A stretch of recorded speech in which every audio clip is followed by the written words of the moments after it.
राज्याच्या राजकारणातून मोठी बातमी समोर येते। आज सकाळीच राज्याला हादरवणारी एक मोठी बातमी समोर येते। उपमुख्यमंत्री अजित पवार यांच्या विमानाला बारामती इथे मोठा अपघात झाला आणि या अपघातात अजित दादांचं निधन झाल्याची ही दुःखद बातमी आता समोर येते।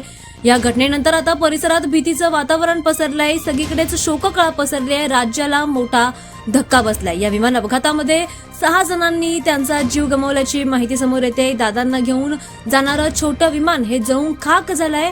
बारामती दौऱ्यासाठी ते आले होते। विमानतळाजवळच हे विमान कोसळलं आणि या अपघातात अजितदादांसह 2 सहाय्यक पायलट आणि 2 जणांचा अजून जीव गेल्याची माहिती समोर येते। त्यामुळे या घटनेनंतर आता संपूर्ण राज्याला मोठा धक्का बसलाय।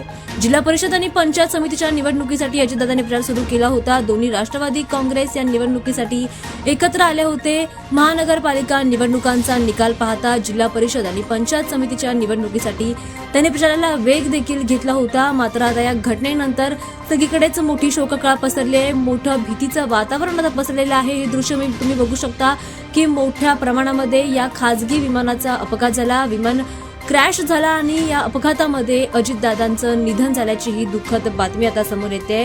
विमानतळाजवळ हे विमान कोसळलंय। बारामतीतील भीषण विमान अपघातात 6 जणांनी त्यांचा जीव गमावलाय।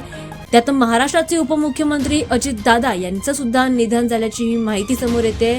लँडिंग करताना काही तांत्रिक दोषामुळे विमान कोसळलं आणि यात 6 जणांनी त्यांचा जीव गमावलाय। मोठमोठ्या ठिकाणी धुराचे लोट पसरलेले पाहायला मिळतात। विमानाला मोठी आग लागली आणि विमान जळून खाक झालं आणि त्यामध्ये या भीषण अपघातात अजितदादांनी त्यांचा जीव गमावलाय। संपूर्ण बारामतीमध्ये आणि संपूर्ण महाराष्ट्रामध्ये आता मोठी शोककळा पसरली आहे। या घटनेनंतर आता सगळीकडेच भीतीचं आणि एक शोककळेचं वातावरण पसरलेलं पाहायला मिळतंय। दुःखद वातावरण आता सगळीकडे पसरलेलं आहे। अजितदादांच्या निधनानंतर आता राज्याला मोठा धक्का बसला।